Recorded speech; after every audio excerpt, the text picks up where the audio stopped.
Staff, Samuel Abujinapo, has hinted of possible legal action against controversial musician Kwame Asario, being popularly known as A+, if he makes any more damning allegations against him and his colleague Deputy Chief of Staff, Francis Asenso-Boakye.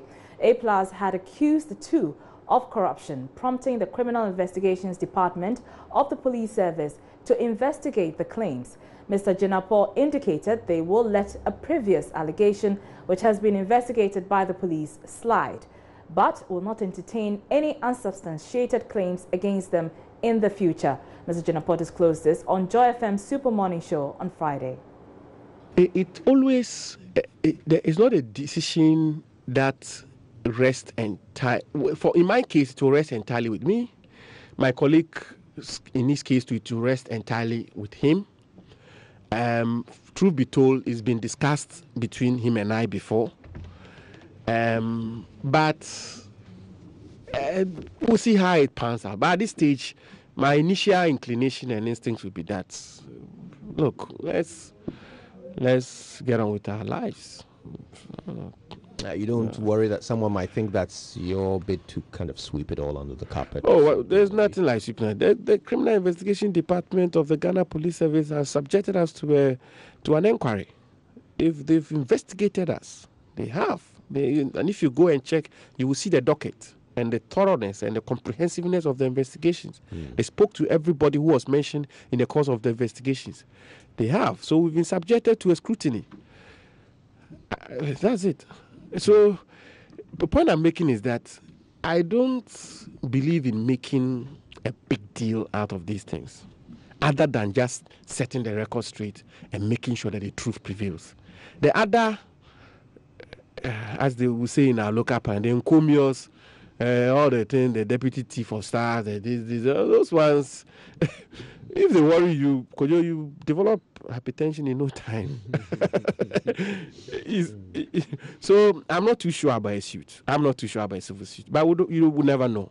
It depends on how, for instance, he presses it. It depends on his own attitudes. I mean, if tomorrow he was to come on radio again to say, oh, they are not only corrupt and they are not only thieves, they are armed robbers.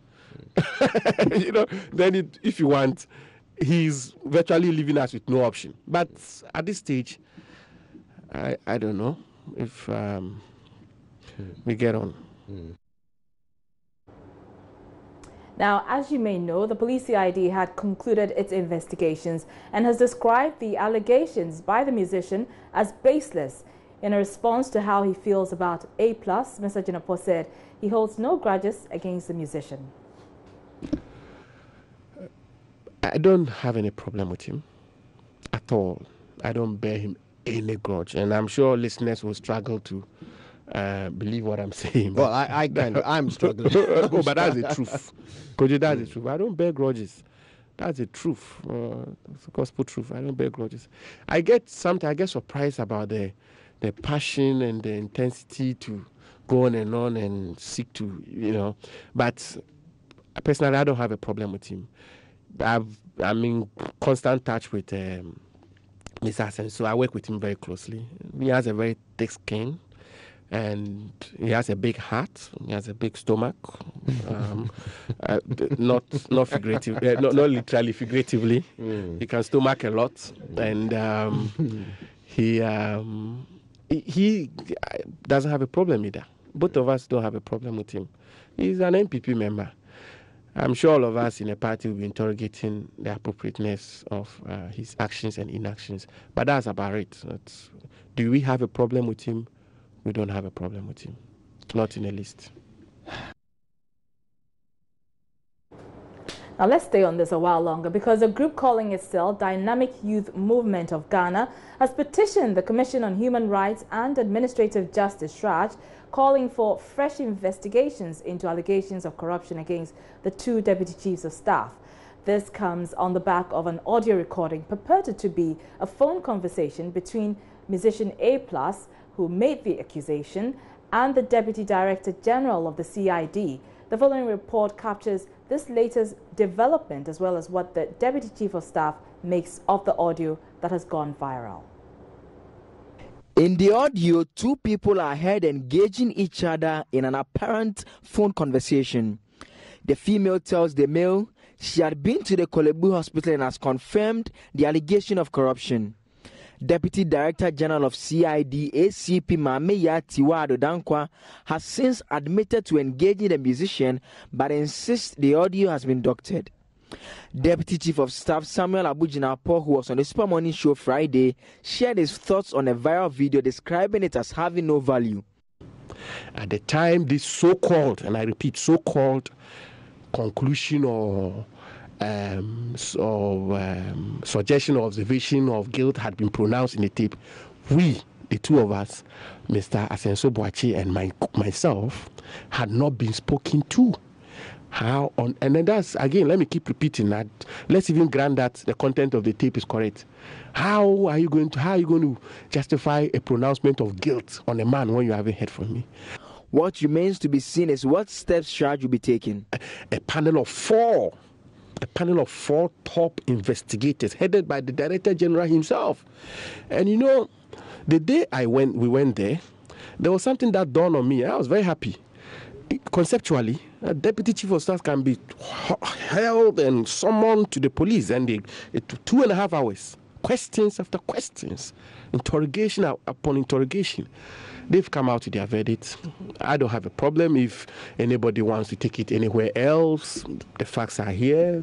Any reasonable tribunal that goes into this matter, even I'm not too sure. I'm very sure the reasonable tribunal will not conclude on a prima facie case.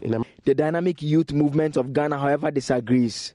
Convener Edward Tutor believes a probe by Shraj will lay bare the facts. They actually acknowledge receipt of the proceeding, and I think we are going to hear from them, maybe either in writing, inviting us to also. But you are confident that Shraj will do a good job? Oh, yes. So far, Shraj has not let us down. So the trust that and we you have. are ready to go the full haul, because I'm sure that it will take quite some time. No matter how long it will take, DIMOC is prepared to contribute its quota to make sure that justice is served on this matter. Mr. Tito, we're grateful for your time. He's the convener of the Dynamic Youth Movement of Ghana, and they have petitioned Shraj to investigate that same issue. He believes the work done by the CID was rigorous. Hello, good evening to you. Welcome to Business. The National Insurance Commission, NIC, is warning the public not to deal with a particular insurance firm, International Insurance Ghana, which is currently operating without a required license. International Insurance Ghana Company Limited, based in the Eastern region, is said to be selling insurance policies to the public without approval. Deputy Insurance Commissioner Michael Ando has been speaking with Joy Business on what is being done to deal with those behind this nefarious activity. It came to our attention a couple of days ago that there is an insurance company by name International Insurance Ghana Company selling insurance policies, mostly motor insurance policies, out there to the public. The National Insurance Commission would like to put it out there to the general public that we have not licensed any insurance company by name International Insurance Ghana Company Limited with the initials IIG. So the people should refrain from buying policies from this company because they are fraudsters. Let me just appeal to the general public. The information we have indicates that the sale of the insurance product by this so-called international insurance company is quite prevalent in the eastern region, around Koforidua and Suhum. That is where we have seen most of the damage that they have done so far. So let me advise the people in the eastern region, especially in Koforidua and Suhum and its environs, that international insurance company doesn't exist. The NIC hasn't licensed any company like that. I understand they are selling the stickers to you at very cheap prices compared to the genuine stickers from the genuine insurance companies. But of course, you know that when you buy that kind of insurance and you have an accident, there is no claim for you because you won't find them. So in your own interest, desist from buying insurance from that fake company buy insurance. If you go to our website, you will find a list of insurance companies that we have licensed that you can do business with. We do have offices in Tamale, in Takoradi, in Ho. If you have any doubt, you can approach them. We have our office here, and we have our telephone lines. If you have any doubt, you can call. But specifically, now we know about international insurance company using the initials IIC on their stickers. Please know that it is fake. If you buy that kind of insurance, you are just caught in trouble for yourself. So that's this from the NIC is in touch with the law enforcement agencies to make sure that the right things are done. The World Bank says it will commit up to $500 million in loans to Ghana in the next 4 years. This was made known at the Ghana and World Bank at 60 event launch by the country director of the World Bank, Henry Kerali, who says the World Bank still remains committed to providing financial assistance for the economic development of the country. There's more in this report. The Ghana and World Bank at 60 event launch was held in Accra to mark 60 years of development partnership in the country. The launch attracted government and officials of the World Bank to reaffirm their commitment to ensuring macroeconomic stability in the country. Country Director of the World Bank, Henry Kerali, reveals that efforts are being put in place to ensure value for money for all development transactions with Ghana. Citizens of Ghana all throughout the country, in the communities, in urban areas, in rural areas, in all political persuasions, need to benefit from whatever projects we invest in. In return, we asked that these communities, civil society organizations, the media, the public at large, to help us to monitor the impact of what we are providing and give us feedback on what has worked and what has not worked, perhaps as well. We encourage all to engage with the World Bank Group and the authorities and demand that we do better in everything in order to get best value for the people of Ghana. Finance Minister Ken Ofori-Atta said government is in talks with the World Bank to see how it can achieve all its sustainable development goals by the end of 2050. Through the 70s, 80s and 90s there have been a lot of reforms and trying to stabilize both the social and economic base of the country. And we are currently, I think, in a pretty good partnership of the way forward. But we are challenging ourselves as to the orthodoxy of how best really for us to benefit from this relationship. And as we move into an era where it should be more private sector driven, I think the bank itself is challenged to find the most effective way to get such resources into our country. The event launch will kickstart a series of programs across the country that would see the World Bank unveil new development projects and also engage industry players over best ways of addressing the key concerns of the economy. Away from that, electronic services provider at the ports, GCNet, is to project the many achievements of the implementation of the National Single Window Program at the upcoming 6th International Single Window Conference, which commences on the 3rd of October. According to organizers of the event, African Alliance for E-Commerce, Ghana has been chosen to host the event as a result of the numerous successes chalked in the automation of its port systems in Africa. Here's more in this report. The International Single Window Conference is an African initiative held annually to raise awareness on the implementation of the Single Window Program globally. This year's event will be under the auspices of the Ministry of Trade and GCNet, the pioneer single window and e-solutions provider for trade facilitation and revenue mobilization in Ghana. After a day's workshop to outline the program to some selected journalists, Executive Director of GCNet, Emmanuel Dako, explained this will serve as an opportunity to project Ghana's success in the single window implementation to the rest of the world. Each member state is actualizing its programs towards reaching the optimal goals of trade facilitation through the medium of having a single window. And yes, Ghana, currently there are some misalignments here and there, but we thought it prudent that we should, as a country, project the image that Ghana has been known to as a forebear. For instance, members of the alliance in 2014, 2015 were requested to undergo peer review to ascertain, to appraise how they've implemented various single window programs.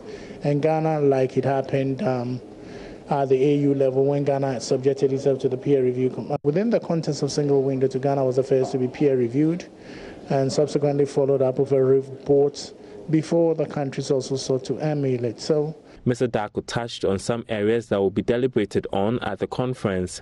That has to come from the plenary of the conference, and key stakeholders are participating in it from locally as well as internationally as well. So various ideas would come up, among which were what is to be done, the standards that are to be adopted, how far do they conform to the WTO provisions, the WCU regulations within the context of, say, framework of standards, or etc. So just, there are also regional bodies that will come, like ECOWAS, the ACAS, etc., SADC, etc. The workshop was organized to equip journalists who will be providing coverage with better understanding of the concept ahead of the event.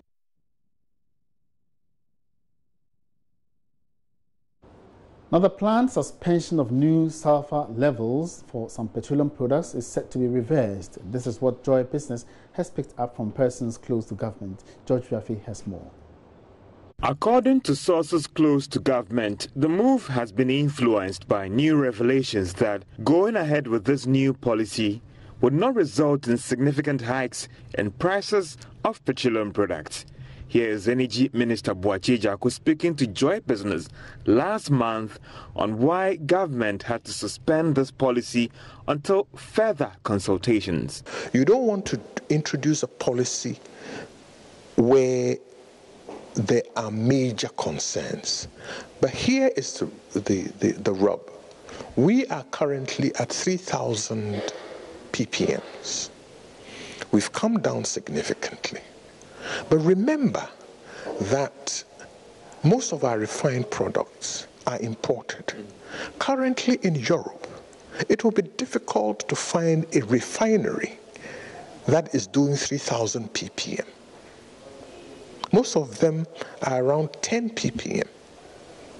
So if you want to import from Europe sooner than later, they are going to have to do a special blend for you. And a special blend will be more expensive than a general blend.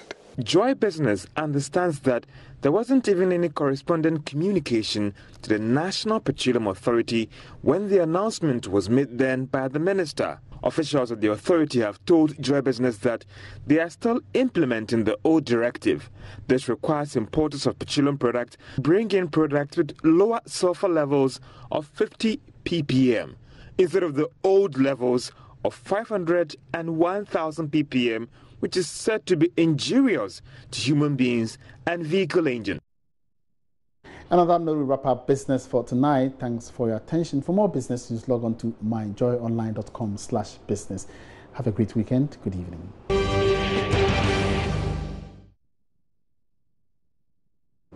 You're welcome back. Now, the National Service Secretariat says it will complete its water factory building project at Midie in the Greater Accra region within the next 2 years. The project, they say, was stalled due to lack of funds for the scheme. The project, when completed, is expected to create jobs for the youth. Na Ayoko's Ajay reports read to you. Occupied now by a church, the National Service Scheme Water Factory project, which began in 2008, was stalled as a result of inadequate funds. According to board chairman of the NSS, Professor Kofi Osei Akwaku, work on the project will commence immediately. When completed, the project is expected to, among other benefits, create employment avenues for the youth. With the state of affairs now, I strongly believe that we need to repackage, and for management to look at it and ensure the completion of the project so that it serves national service, the country, Accra and the country. But the purpose of this project is to produce water for the consumption of people in Accra and, if possible, extend to other areas. It's going to generate revenue for the scheme, And, the scheme is going into these income revenue generation projects, and one of them is this one that we are seeing today. Executive Director of the scheme, Yusuf Mustafa, says it's critical to revive as well as expand agriculture across the country, hence the support from the scheme. We are trying to revive all the farms across the country, and the board visitation is important to also so that they can support us to achieve the present visions of planting for food and job, and also the food security for this country. National Service is the strategic agency to support the Ministry of Agriculture and also government policy in terms of agriculture, so that we can revive across the country our farms that we have and the new ones also expand. The long-term vision is to ensure that each district in this country, we have one district, one farm, National Service farm. But we have to start from somewhere. So we have short-term, medium-term, and long-term vision. And we are focused, and we have a strategic plan that we want to implement. And we are going to implement our strategic plan step by step. A major challenge for the scheme, according to the Executive Director, is low patronage of their products. We are going to put in more effort in terms of marketing our product, because that's a serious challenge. We are doing a lot, but people don't see it. And the Ghanaian market should accept National Service products, because if you are producing over 20,000 poultry birds, you expect that they will lay eggs. Our eggs should be in the market for people to know that these are National Service eggs. Our chicken should also be in the shop right, so that we don't import chicken from South Africa instead of locally breed chicken. So these are the focus and the vision. And with the support of the board members, I'm very, very sure and know that we are going to get to where we want to go. The new board, inaugurated in August, paid a working visit to the NSS farms in Accra to assess the growth and challenges of the projects. Now, more young people in Ghana are dying from cardiovascular diseases, according to health experts who have expressed worry about alarming levels of the disease in recent times. They have therefore made an urgent call for behavioral change in diet and physical activity. Diseases such as hypertension, diabetes, rising obesity and stroke are top of the list, causing 40% of deaths in health facilities in Ghana. Joy News' Matilda Wemega has more. Cardiovascular diseases contribute to major causes of deaths worldwide. Young people in parts of the world are said to be hard hit by cardiovascular diseases. According to health experts, Ghana is gradually losing its workforce to conditions such as diabetes, hypertension and stroke. The trend is said to have continued largely because young people have adopted unhealthy lifestyles that do not promote total well-being. Dr. Ebenezer Nikwe is a physician specialist at the Greater Accra Regional Hospital. If we take hypertension, for example, the false notion across the world, more especially in Ghana, is that hypertension is the disease of the elderly. And so people who are young in their 20s and 30s do not want to even screen for whether they have hypertension or not. And unfortunately, now we are having people in their 20s and their 30s coming down with strokes, heart failure, kidney failure, and the main risk factor is hypertension. Tobacco, harmful use of alcohol, unhealthy diet, and physical inactivity are common risk factors. In Ridge Hospital now, it contributes about 40% of mortality in our medical department, same for Kolebu. So extrapolating that across Ghana, you can comfortably say that cardiovascular disease is the highest cause of death in our country. So to know about the risk factors for cardiovascular disease is to prevent these diseases and is to reduce the mortality in Ghana at large. Okay. What are the things we should be looking out for? Okay. So the main risk factors for cardiovascular disease include hypertension, diabetes, high cholesterol levels, tobacco smoking, alcohol intake, and physical inactivity, as well as a major one, which is obesity. These risk factors are commonly the ones that contribute to these diseases. If you smoke, stop smoking. If you drink alcohol, reduce the alcohol intake. If you can, stop. But if you can't, just reduce the alcohol intake. Regularly exercise. So 5 times a week, 30 minutes of brisk walk is good enough for your heart. Also, if you have hypertension, you need to be on your medications and you need to treat to go. It's not good taking medication, your BP is in the roof. So you have to see your doctor so your BP is treated to target. screen for diabetes. If you have diabetes, you'll be treated. If you don't have, prevent yourself from developing diabetes. And then our sedentary lifestyle. We should exercise more, as we said earlier on. And with these things, you can prevent, by and large, majority of the cardiovascular diseases that we come down with. According to the 2016 Ghana Health Service report, the prevalence of adult hypertension in Ghana appears to be increasing in ranges from 19 to 48%. Current studies have identified up to 70% of persons who are hypertensive are not on treatment, and only 13% of that number have their blood pressures well controlled. The prevalence of adult diabetes in Ghana is about 9%, even as risk factors, according to the Ghana Health Service, worsen, particularly among the youth. As part of steps to bring relief to people living with the condition or those who care to know their status, the Greater Accra Regional Hospital, formerly Ridge Hospital, is opening its doors to the general public for free screening.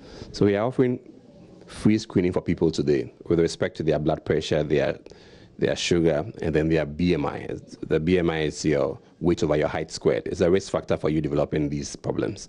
And so if you are found to be within the high risk range, you'll be given appropriate advice as to what to do to prevent developing these diseases or the complications of these diseases. Who qualifies to get this service? Or anybody at all. So randomly, we'll just invite people and then screen them for free. Anybody within any age group, but ideally at least people above 18 years up to 70, 75 years. Yes. Okay. This year's World Heart Day is themed, Share the Power. Your heart is at the heart of your health. For Joy News, Matilda Pomaga, Accra. So, eat healthy, exercise regularly. Sounds like advice you've been given before, right? But according to the doctors, it could save you from deadly diseases such as hypertension, which you heard earlier, and stroke, which are killing more and more Ghanaians. As World Heart Day is observed globally today, Director of the National Cardiothoracic Center, the Kolebu Teaching Hospital, Dr. Lawrence Streboy, is urging more Ghanaians to regularly check their blood pressure and ensure they are eating right to improve on their health. To know about our heart health, let us at least know what our blood pressure is. Let us know what our body mass index is. Let us know what our cholesterol is. Let us know whether we are diabetic or not, especially for those 40 years and above, because most of these things will come at that age as we are growing up. Let us know. Let us not just sit down, oh, I'm well, so please know your numbers, have your blood pressure checked. Hypertension is a common cause of mortality in our country. It's a big problem. Diabetes is a big problem. All these affect the heart negatively. Let us know our status. Let us watch what we eat. Avoid taking refined sugars. Avoid food that is very high in fat. And let's be physically active. Let's exercise. Exercise doesn't mean you go to a gym and lift weights. No, brisk walking, even walking, jogging if you can. 30 minutes, 5 times a week, excellent. You can cycle, that is also very good. And most of all, for those who smoke, please avoid smoking. Knowing about your heart health is powerful in you keeping your well-being. Now, the hole in heart condition is another disease which affects young children particularly. Dr. Streboy explains some possible causes of the condition and ways to avoid it. The hole in heart, that one, there is very little you can do to prevent it because we don't know what causes hole in heart. If you know something that is causing this, you can do something about it. But hole in heart, we don't know. Usually it's not what the parents have done that the child is born with a hole in heart. It's not, don't know. In a few cases, you can identify certain factors that may have contributed to the child having a hole in heart. When a mother is pregnant, early pregnancy, if there are certain infections that can predispose the child in the womb to have a problem with the development of the heart. German measles. If a mother contracts German measles in early pregnancy, the child may be born with a whole heart condition. Certain drugs have to be avoided in pregnancy. If the mother takes those drugs, they may affect the development of the child. If the mother is exposed to certain forms of radiation, we want to avoid any radiation when the mother is pregnant. And then there are certain genetic factors. There's something with the makeup of the child, the chromosomes, chromosomal abnormalities, like children with Down syndrome. About 50% of children with Down syndrome will have a hole in heart. But by and large, we don't really know what causes hole in heart. Well, the Cardiothoracic Center was given a boost through a 75,000 cedi donation by Casapreco Company Limited through its One for Life initiative to help operate on patients suffering from various heart diseases. Brands manager of soft drinks and water, Curtis Adot Sarkodie, says the funds should help to cushion needy heart patients who report to the center for treatment. Today is World Heart Day.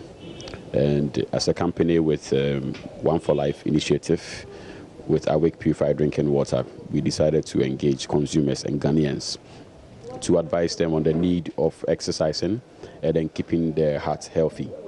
So we did that in the morning, and in the afternoon, we decided to come here, the Cardiothoracic Center, to also donate cash worth 75,000 cedis to the unit. And that is for the needy, people with cardiovascular diseases who actually cannot afford the surgery. So we've been doing this for 2 years, and this is as a result of the proceeds that we make from our sales. So with the One for Life project, every bottle that is sold, 1 pesewa of it is kept, and at the end of 3 months, we bring it here in bulk to support the needy who have to go through surgeries. Successfully, we've been able to support 14 patients to go through surgery for free. 7 of them are kids under age 5, and we're so excited that the initiative has actually benefited Ghanaians and consumers, and we'll continue to do it. You're watching Joy News Prime with me, Araba Kumsin. Now, our headlines at the top of the hour. The NDC minority in Parliament is asking the National Communications Authority to immediately suspend its decision to revoke licenses of some 131 radio stations nationwide over non-payment of license fees, among others. Also, Deputy Chief of Staff Samuel Abujinapo hints of possible legal action against controversial musician A+ if he continues to make damning allegations against him and his colleague Deputy Chief of Staff. In business, National Insurance Commission cautions public not to deal with a particular insurance firm, International Insurance Ghana, currently operating without the required license.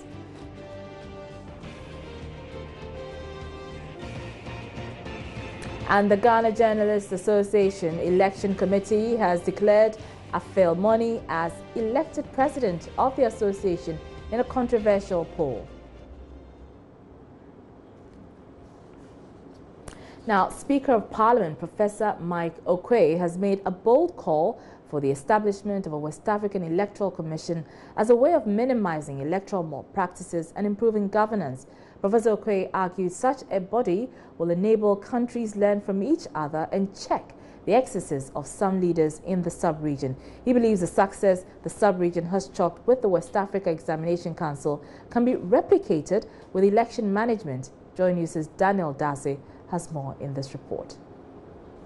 The status of the voters' register for the 2016 election was a major talking point in the run-up to the polls. While then opposition New Patriotic Party NPP alleged there were some 76,000 Togolese names on the electoral roll, the party in power, National Democratic Congress NDC, boldly defended the register and the Electoral Commission which prepared it. Barely 9 months after his party was declared winner, Speaker of Parliament Professor Aaron Michael Quay has stated the need for an electoral commission for West Africa, which will in turn create a register and manage elections for the entire sub-region. He was speaking at a UNDP high-level policy dialogue in Accra. We have a West Africa Examinations Council. In fact, there was a time when we even had a West Africa Cocoa Research Institute and all manner of arrangements. Let there be any war in one of our countries, we will quickly have an ECOMOG going to intervene. Forgetting that many of these also have got electoral dimensions. A lot of conflict arises in Africa from elections, directly or indirectly. What do we do about these? If we had a West Africa Electoral Commission, the register will become a bone of contention, can become international. You cannot be on the Cote d'Ivoire register, on the Togo register, and on the Ghana register at the same time, because there's one credible international register, if you may so say. I later asked the Speaker the rationale behind his call. Your name can appear on the register of two countries. That itself is something. Very often you find that African countries, when it comes to democracy and doing justice, we invoke the theory of sovereignty. But when we don't do it right and it turns to civil war, then we forget about sovereignty and say, oh, Ghana, come and bring your troops to come and help maintain the peace. So let us do it well and well in every way. You know, we've had the West Africa Examinations Council for so long, and we can also have a West Africa Electoral Commission that will come out with experts. Some governance experts present as the dialogue expressed their opinion on the Speaker's proposal. Some countries are not strong states, some countries are weak states, taking into consideration post-conflict countries. If you may, Liberia and Sierra Leone, do they have some domestic weaknesses that must be addressed?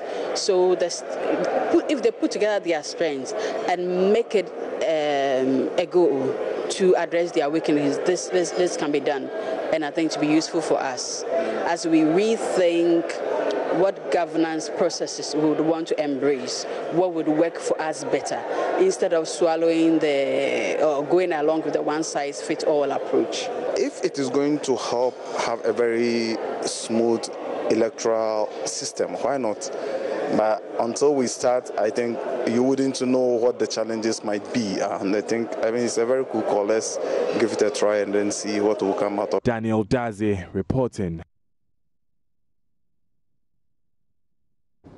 Now, the Forestry Commission says it is satisfied with mining firm C&G Alaska Company's land reclamation program in Upper Wassa Forest Reserve in the Western region. The firm has attracted public criticisms following the lynching of a military officer who led a detachment to protect the concession in the Amenfi East District. Insure FM's Ohim Interior reports.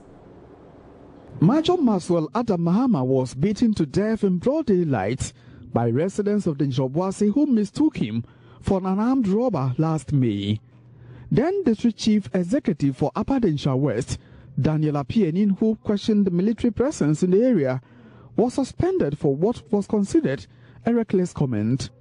The Forestry Commission, led by Chief Executive Kojo Osuafiye, undertook an inspection tour to the company's mining site on Friday. Officials discovered C&G Alaska had covered deep mining pits with over 20 excavators and 4 bulldozers busily at work at the time of the visit. The Ministry of Lands and Natural Resources granted a mining lease to the company on December 23, 2016. Unimpressed Ms. Osuafiye wants such initiative replicated in other parts of the country. I'm satisfied and I'm very happy to see that even though there has been massive destruction of the forest for purposes of these minerals exploitation, we can do something together. We can reclaim the land and we can plant again. And so that is why we came here, to ascertain whether or not they are doing the job, and if they are doing it, what can be done to grow the forest again. So it seems to me that this is something that everybody ought to see, and then to understand that once we can get, if the small-scale miners could do this kind of job after they have mined, I think that we are all we'll all be happy for that. Managers of the mining company say a lot of investment has gone into the project as part of the company's mining obligations. Emmanuel Donat Ensua is managing director. We are just being responsible to the commitment as per the terms of engagement. It's not easy, but we try to do our best under the circumstance. You were all at the site. You saw the machines at work. I would say not less than 6 bulldozers and over 20 excavators at work. Not to talk of the manpower and other factors that have gone into it. I cannot give you specific, but headcount, I would say hundreds of millions in Ghana cedis, or dollar terms, so to speak. Reporting from Amenfi East in the Western region for Joy News, this is Ohimi Interior. To some disturbing story now, and a 14-year-old pupil has been allegedly defiled by a chainsaw operator at Asimfosu on a bare floor, according to the victim who spoke to Adum TV reporter Alfred Amo. The suspect, the operator, lives in a house where a commercial fufu pounding machine is operated. The victim said the suspect took advantage of her when she was sent to mill cassava on September 7th. Details in the following report. Recounting her experience to Adom News, the victim says she was sent to the same household the suspect lives in to mill cassava for their evening meal. She said the suspect then told her to collect a parcel for her mother. The victim recounts because she had seen the suspect with her mother discussing business before, she assumed the call was harmless, only to realize he had some malicious intentions towards her.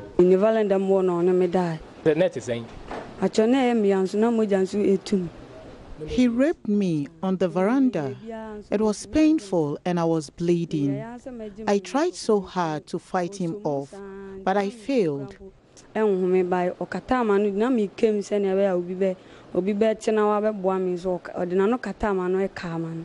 He even bit my lips when I tried to shout for help. I've been discharging and I find it difficult to move.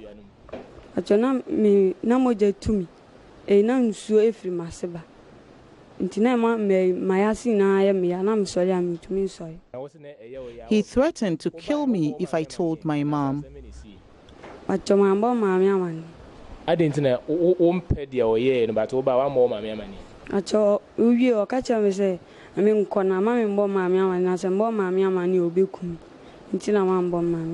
young girl, who aspires to be a medical doctor, has not been able to walk properly or eat after the alleged act.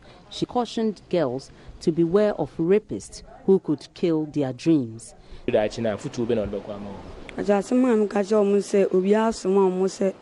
My advice to young girls is that they should never follow or respond to a call from any man because wicked men are abound. The suspect is standing trial before the Asin-Fosu District Court.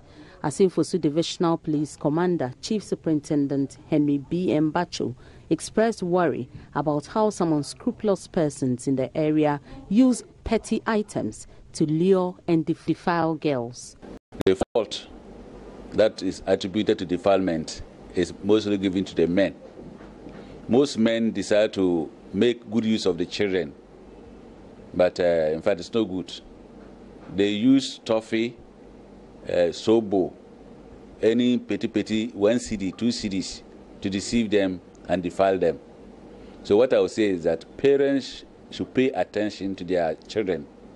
I will advise the children, if you are a girl and a man should send you to go and buy him something, and he wants you to send the thing into his room or veranda, kindly drop the thing and go away, because those men are always waiting for opportunity to defile children. So if he sends you and you go and buy anything and you want to give him outside, he's sending you inside the room, move away from that man. Alfred Amos report. to some more positive stories. And exactly a week today, the Perez Dome at Jowolu would be filled with melodies of praise as gospel artists from Ghana and other African countries take their turn to thrill patrons at the best gospel show of the year, Adum Praise. Now, staff of multimedia have been rehearsing their lines to sing along. Take a listen. Adum 106.3 FM presents the 8th edition of Adum Praise. Bononie, Bononie, Bonon. No one else but you. Bononie, no charm, Bononie, Bonon. No one else but you.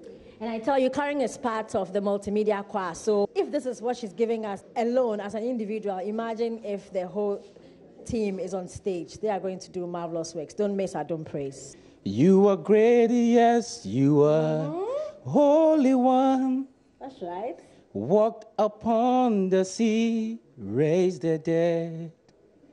You reign in majesty, mighty God. Everything written about you is great. Wow, that's awesome. I guess you'll be there on that night. Yes, I'll be there. And when this particular song is raised, I can imagine. I'll sing along. Oh, yes, Nyamia. Oyongwangweni Bibiaranson no ye Ono no kasa Adinyina yedi Bibiaranson no ye. I tell you, the worship has just begun here in the premises of Multimedia, and this is Hetty, one of our beauty artists who always make sure that we look good.